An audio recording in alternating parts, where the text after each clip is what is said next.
Airtech Soldier here, and I'm back to talk about Star Wars Andor Season 1, Episode 5, and my thoughts on this episode. It's another boring episode, unfortunately. Um, yeah, it was boring, but there was one good part of this episode. Andor. Andor finally fucking stepped up. He's finally acting like the Andor from Rogue One, or at least a little bit more. He stopped being this sad cunt in the back. I mean, I think it's a big improvement on his character, personally. Having him step from the shadows and stop moaning. That was pretty good. Everything else there was a lot of filler in this episode, like so much filler. And I know a lot of this episode was supposed to explain other characters' pasts and motivations. But come on now. It's been 5 episodes and we don't really seem to be going anywhere. Like, I mean, we're still in the same place we were in episode 4 and episode 3 and 2. I mean, we're not really gone anywhere, really. I mean, there wasn't much with the Empire in this episode. Like, 1 or 2 scenes that you could have literally just taken out because they were really not that interesting. Khan's scenes in this episode kind of really weird, and I feel like they're trying to make him look like an incel as an insult to, I don't know, the people Disney hate. But yeah, it wasn't that. It's just not that good an episode. I'm sorry. Nothing happened. Like, nothing really happened. We're still getting ready for the attack.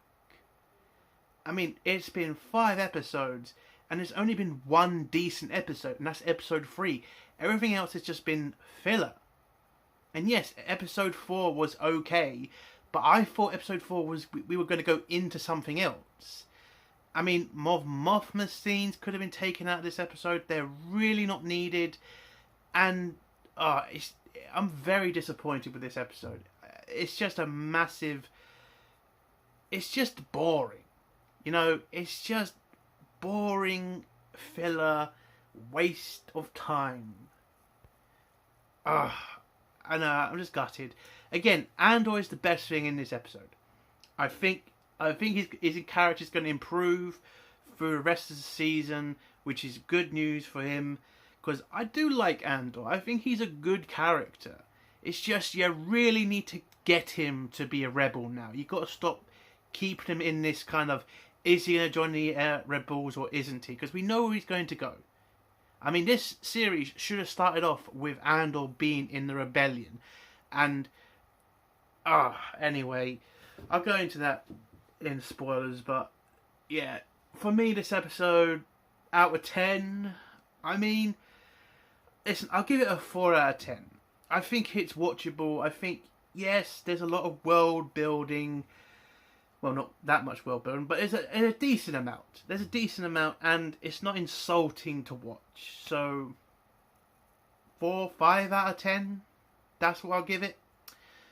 And again, the problem with this show is it's just stuck. It feels like we're just stuck in this boring loop that they really need to get out of right now. Anyway, so I'll give it a 5 out of 10. Let's go into spoilers now. If you don't want to hear spoilers, leave in 3, 2, 1. So, episode starts out with us seeing Khan, who's living with his mum now, and his mum's pretty much giving him shit because he lost his job, and pretty much, you know, she expected more of him. And Khan just looks like a child in this scene. We get introduced to cereal in Star Wars. Listen, I get what Disney, I get what Lucasfilm are trying to do. They're trying to make the world look a little bit more like our real world. Now, I'm not saying that's a bad thing. It's just you've got to keep a lot of magic in Star Wars to keep this thing moving. And you know, blue milk and cereal. I don't know, maybe it was Disney trying to make a new product to sell in their parks. But yeah, I could have done without it. Why is a man like that old eating cereal from his mum? Again, it just seems to me they're trying to make him an incel.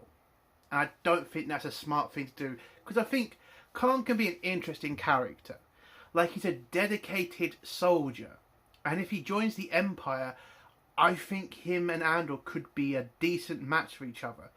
If they make Khan, you know, a bit ruthless, a bit dangerous. Don't make him this cuck, this idiot. I mean, again, we've never seen that side of Star Wars. We've never seen an Imperial side of Star Wars. Now, we have in the EU, we have in Lucas' time of Star Wars. We've not really seen that in Disney Star Wars.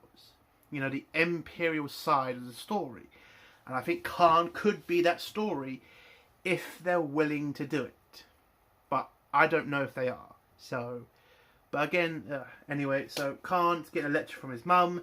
And his mum tells him that she wants to talk to his uncle because his uncle owes her a favour. And she's going to call in a favour to help him get a new job.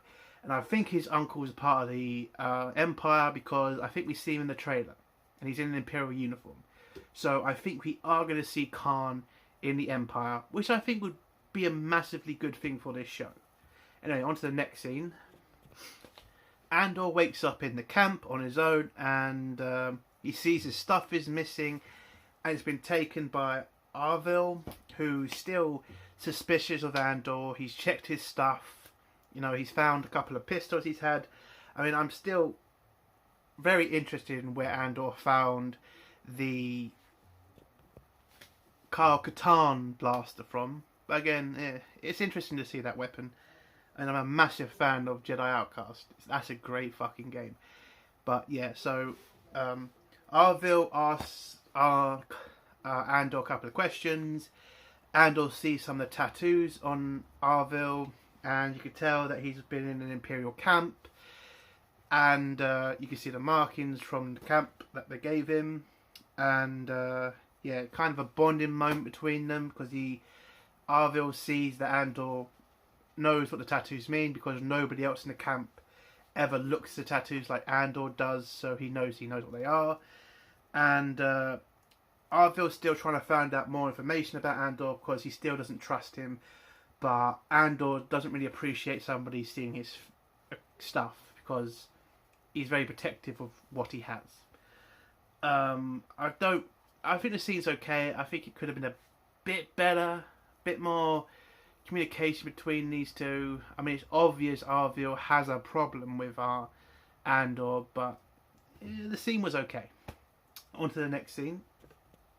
So next scene is us with Mon Mothma in her house with her family. Again, this scene should have been cut. I really don't care about Mon Mothma's family issues. Because we find out Mon Mothma has a child, a girl, and apparently Mon Mothma's not really a good mother because the daughter doesn't really want to have anything to do with her. She seems to be pissed off at her. Maybe because she's a career woman and that's what they're trying to do with this storyline. And you can see the husband is also not really a fan. And I think what they're trying to do with this is say that she's a woman who focuses on her job too much and that's a good thing and her family need to give her support. I think that's what they're trying to do with this. But, I don't care. I don't care about Mon Mothma's relationship with her husband or a fucking child. Why are we wasting fucking time with this? Why? I mean, if the previous episodes had been interesting, maybe you could have done this, but we are literally episode 5 and nothing really has happened. I just want to get through the Mon Mothma scenes that quick. So, she has breakfast with her daughter. Her daughter doesn't want to go with her somewhere that she planned for them to go. Mon Mothma gets a bit pissed off at her daughter and then just leaves in a puff or whatever. And then the final scene of this episode with Mon Mothma, she's in her limousine with her husband, and her husband asks questions about a charitable fund that she's created that's probably going to the rebels. And it looks like he's trying to find out information about that because he's might be getting suspicious of his wife. And then that's how her scene ends of this episode. And that's how her scene ends. And she's out of the episode now. Yeah, again, Mon Mothma's scenes, I mean, either make them interesting or just get rid of them. I don't care about her husband. I don't care about her daughter. I don't care about this part of her life. Why are we not seeing her in the government? Why are we not seeing her in the Senate? Places that we're interested in, not boring our scenes about her and a bloody marriage. Anyway, to the next scene, we go back to camp where we see Andor have a conversation with Mimic. And Mimic is like a really true believer of the rebellion. He, has a manifesto against the Empire. He's a really woke person. Well, not woke, but he's a crazy political leftist type.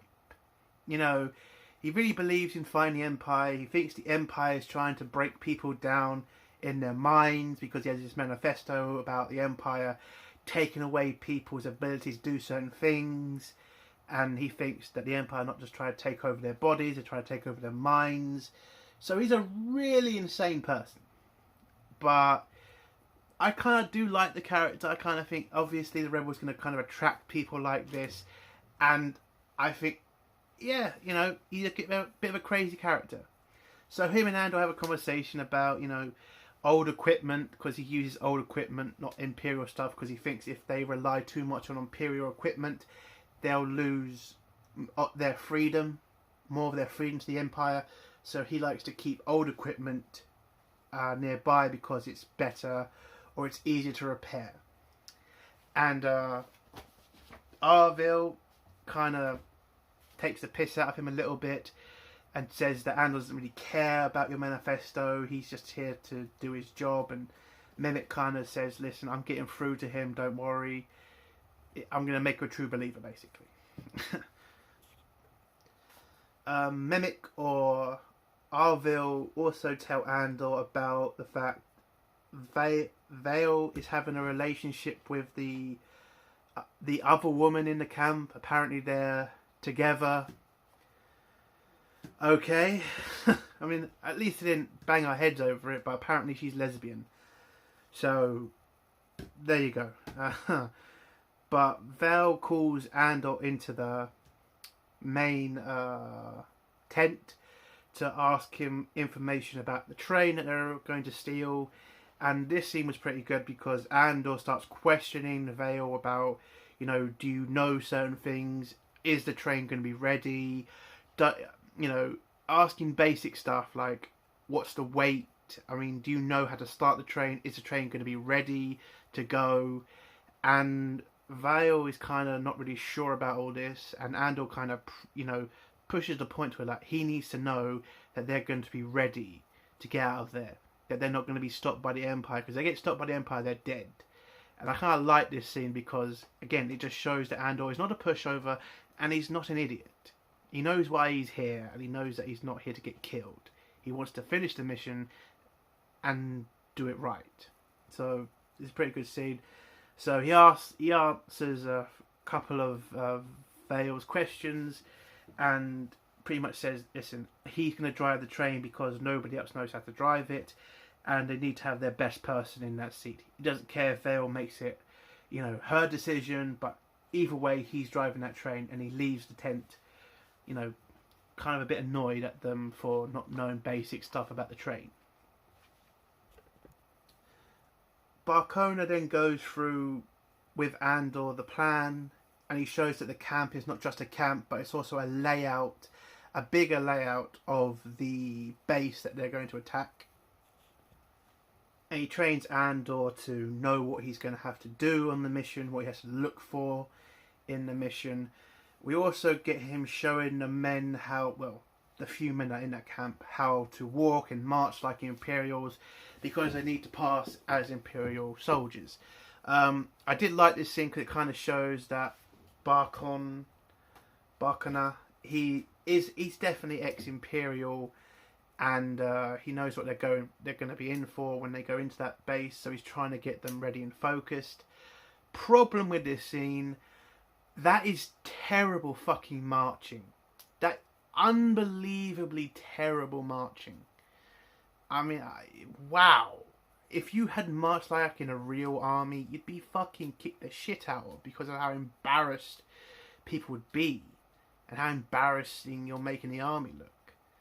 Yeah, I think whoever taught them how to march on the show, or at least in the back, needs to be fired, because that's terrible marching. Like, wow. Anyway, so in this scene, Andor kind of shows his skill, because he starts to, tells Vale about everybody's hand-eye coordination and what hand they use, what's, who's better with the weapons and who's not. And I thought it was an interesting scene to show that Andor has more talents than just piloting and stuff, and I like this scene. Next scene is Lieutenant Gorn going out with a couple of Imperial soldiers to, move some crap out of the way. Oh. And kind of see that he's a very professional soldier, and I kind of like seeing the fact we're not just seeing stormtroopers everywhere. I think these guys are Imperial Army, and I would like to see more of the Imperial Army, because we only ever see stormtroopers, we only ever see Navy. That there was an army, there were soldiers from that army in the Empire. So I kind of like this scene, seeing Imperial soldiers, not just stormtroopers. We then go back to Ferrix, where we see Lieutenant, what's his name? Blevin, who's now in charge of the planet. He's now assigning an Imperial captain to be the governor of the planet. I mean, I would have liked a little bit more of this scene, of seeing how Blevin's going to kind of sort out the planet, how he's going to take over that security. I mean, I'm glad they kind of put him in this episode and showed that he is taking control, but could have done with a bit more here. I could have done with, a bit more explanations of what they're doing. Like, are they sending stormtroopers? Are they sending army? What basic stuff, defense, is there a Star Destroyer coming, is there a, anything. Just having the scene just be Blevin giving a captain an office, kind of a bit boring. I mean, that's basically all that happened, was Blevin giving some captain an office, and this captain pretty much asking to become a governor, because not about the money, but about the, not representation. Well, boasting rights, basically. Oh, I'm the fucking governor, whoopee fucking do. Again, I would have liked more from this scene, just in that. Anyway, the next scene. Falcona trains the men more into marching, and then an Imperial TIE fighter scene, and then it flies over them, and that's all that really happens. I kind of explained this scene earlier, but yeah. They march. Andor mentions everybody's, arm, which hand they use. Yeah, an Imperial TIE fighter flies over. Classic scene, classic noise, blah, blah, blah, blah. Anyway, next scene. The rebels start getting ready to leave camp. They get all their equipment together. Andor gets pissed at Skeet or whatever.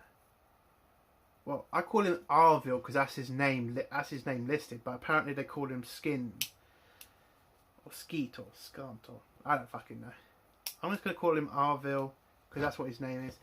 Arville, still doesn't trust Andor. Basically the same thing from the first part of the episode, and he's still trying to find out why Andor's really there, and Andor's still getting pissed at him for trying to touch his stuff without his permission, and Vil has to tell him, listen, calm down, just get ready and just move out. And that's it. Next scene, we go to finally see Deidre, the lieutenant in the Imperial intelligence, and again, I would have liked to have seen more of her in this episode. She's starting to try figure out stuff. She knows that there's probably something about to happen because there's been too many instances of like robberies of weapons and equipment that have gone missing, and everything seems like it's random, but there's just too much random stuff for it to be random, which is what another lieutenant tells her. So Deidre and this lieutenant stay up a little longer to figure out what's really going on and where's this possible attack going to come from. And that's all we get from Deidre in this episode, which again, disappointing.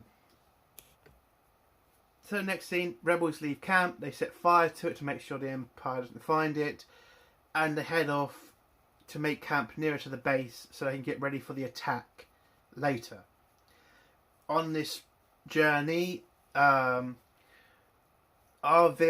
and Andor pretty much have it out with each other because Arvil puts a knife to Andor's throat, grabs the crystal around his neck, realises the crystal is very valuable, and finally wants to know what the fuck is Andor really doing here with the group.